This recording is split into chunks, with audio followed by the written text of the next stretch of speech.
Well, now you know why we're the better team. Because we have the better leader.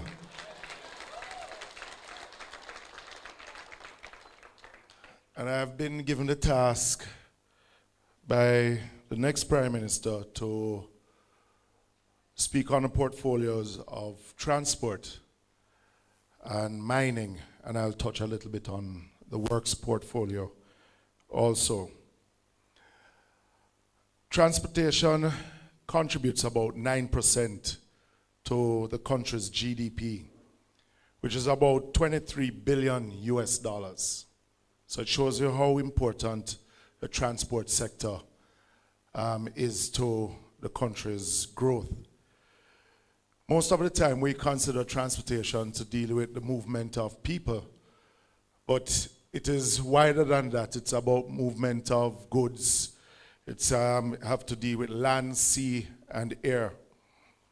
Now, in the 9 years of this administration, they have gone through 4 ministers of transport.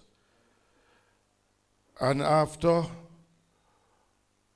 trying 4 ministers of transport, the sector is worse off than they got it from us in 2016. So when you look at the JUTC, and I'll just give you a little example. The JUTC in 2016 had a revenue base of about $4.1 billion. In 2024, the revenue of the JUTC was a mere $1.5 billion. In 2016, we were rolling out about 400 buses every day, between 400 and 450 buses. In 2024, there were just above 250 buses, and in some instances below. The JUTC was formed in 1988, great sacrifice by the then P.J. Patterson government, 1998, sorry, by the then P.J. Patterson administration. Great sacrifice, not only to the taxpayers, but to the private investor, the franchise holders. And it is for us, a People's National Party administration, to protect the legacy that was built in the JUTC. When you look at the amount of license that have been given out or been the transport authorities to the route taxis and hackney carriage operators, today we have over 100,000 Jamaicans that have been given license. No, we don't have a problem with the amount that has been given license. The issue that we have is that we have a transport sector that neither the private investors, those who have a license, and the 1 million dependent Jamaicans on public transport is benefiting at all. So when you look at the system now, there's inadequate space after giving one a license for him to park. So the transport authority issues a license. Then the same transport authority come to prosecute because not enough space has been provided. It is something that, as a People's National Party administration, we're going to put on the forefront, not only in the Kingston metropolitan area, but island-wide. Because as you have it now, is that the municipal corporations have the responsibility, with no input from central government, and where we don't have enough space, we will have to work with the municipal corporations in ensuring that these spaces are modern space for those operators and for the traveling public. Because we are not choosing Jamaica just now, because we chose Jamaica a long time ago. When you look at the KMTR, for a person leaving Portmore or Spanish Town has to wait about 2 hours to 3 hours to catch a JUTC bus. What we will do is to expand the fleet coming from Portmore and Spanish Town using articulated buses. And we have started, myself and Julian and the comrade leader, have started to do the research to see how it is that we can facilitate and to finance over the period, and how it is that we can introduce light rail from Portmore and Spanish Town going into downtown Kingston, where we're not moving 30 persons on a JUTC bus at a time, but we're moving hundreds at a time. Because if we are to increase productivity, we have to get it right where public transport is concerned. And the People's National Party administration will take the time in getting it right.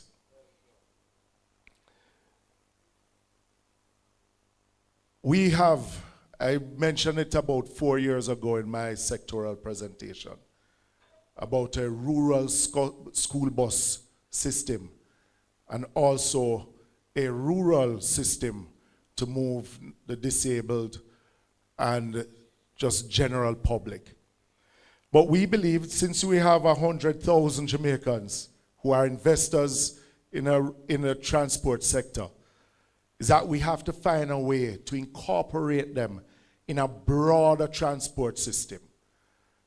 So we are not against the current school bus system that the minister has rolled out. What we have an issue with is how will we service that rural bus system. One, these buses are over 10 years old. Each of those buses come with over 150,000 miles, not kilometers, miles. If the minister had said that he was going to introduce 10, as others who want to sell buses to the JUTC have to do, because before a Peter Bunting, who may run a dealership, wants to sell buses to the JUTC, he would have to give them at least a minimum of 2 or 3 buses to run in the fleet to ensure that they are able to manage the road system and the load.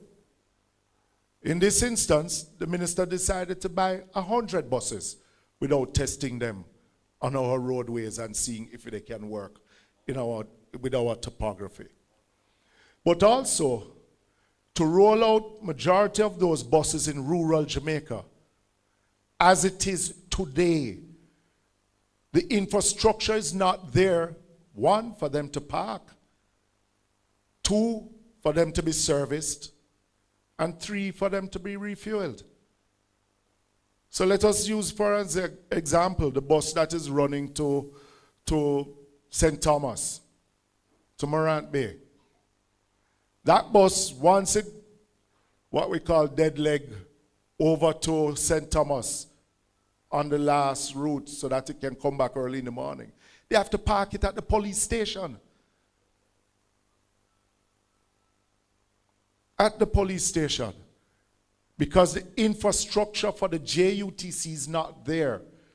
And as the party leader mentioned in his own presentation, the right program, because we're going a little bit more by saying that we want private investors involved in a rural school bus system, but not only for school children, but for the disabled community.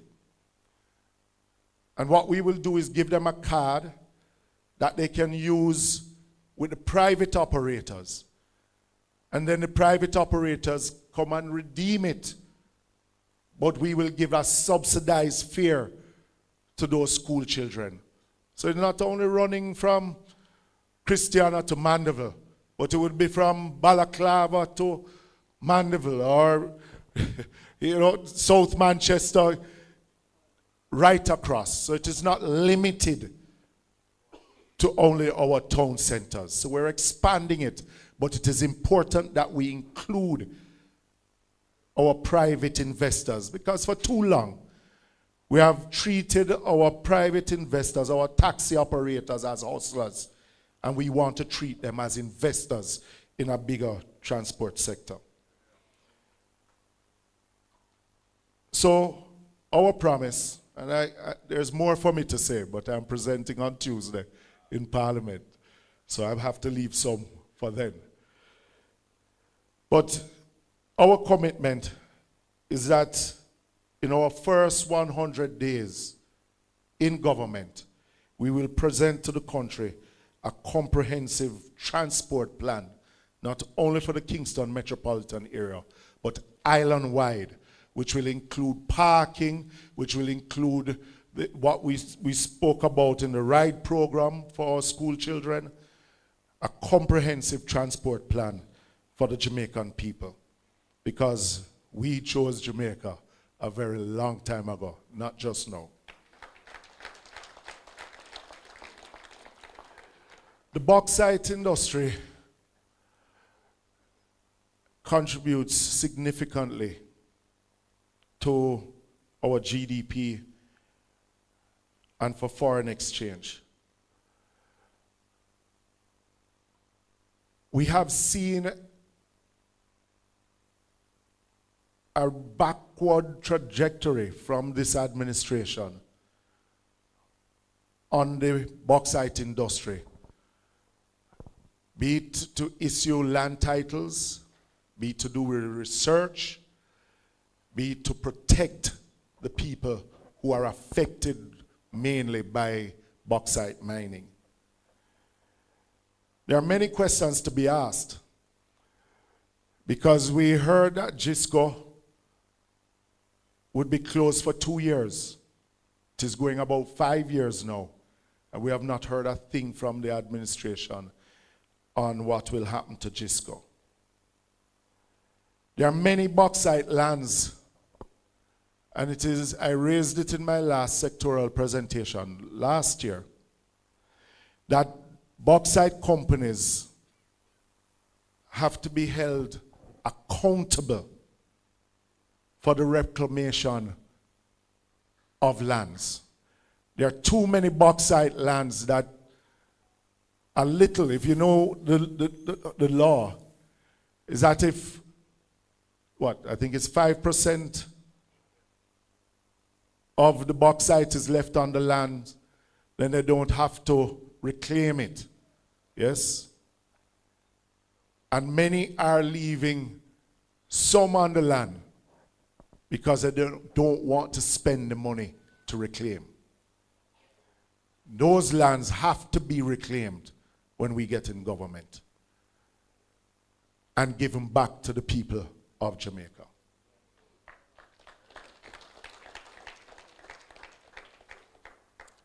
But we have to look outside of just bauxite mining, because there are other industries within the mining sector that has to be given attention.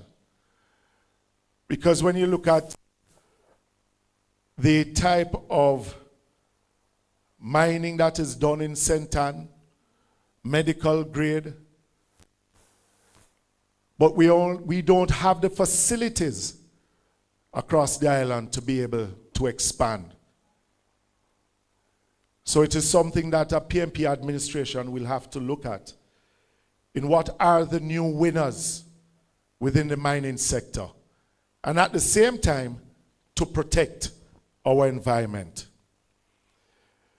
So we are making a commitment into getting the titles, the hundreds of titles that are still locked up in a safe, in the hands of those who are waiting years to get their titles so that they can build on their land, to borrow money to build a decent house, or to be able to borrow from the NHT to build a house. What we don't want are for these communities that are mined out, left worse off than when the bauxite companies found them. And our duty is to protect the people of Jamaica, and that will be our first duty.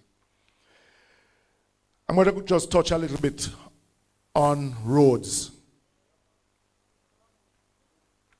Spark now spark, and reach never reach. The administration has decided to use Spark as a marketing tool, that it is the answer to our road situation. So I did a little research.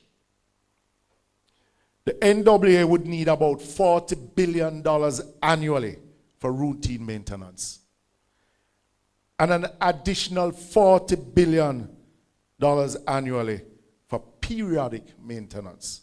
That's $80 billion. The Spark program is $40 billion over 2 years.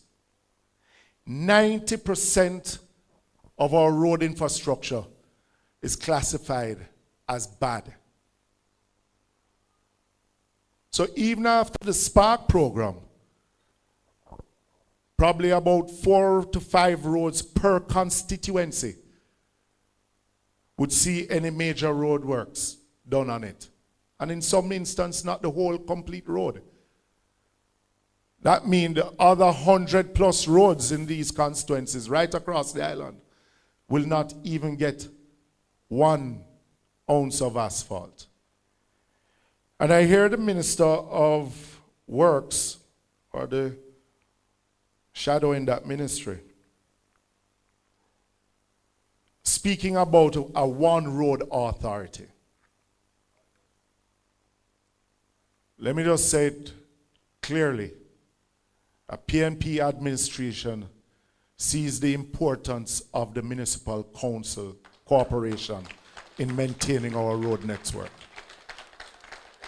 But secondly, if you're going to speak about a one road authority, we have to speak about how it is that we're going to fund it first before you even change in coming under one umbrella. And we have said over and over, the only way for us to be able to do justice to the people of Jamaica by having a proper routine maintenance program is that there has to be a dedicated fund, a road maintenance fund that we can draw down to, because we will never, ever be able to finance what is required in maintaining our roads from the central government budget. We have to start thinking differently, and we are willing to think differently when it comes to road maintenance and construction. So we're proposing a quarterly bushing and maintenance program, going back to the Lengthman program, re-establishing the road maintenance fund, and for every road that is constructed, rehabilitated, that it is handed over with a maintenance program from start, not waiting until the road is mashed up, but from start, that does periodical bushing, drain cleaning, and patching. Because we owe it to the Jamaican people to give them more than they are getting right now.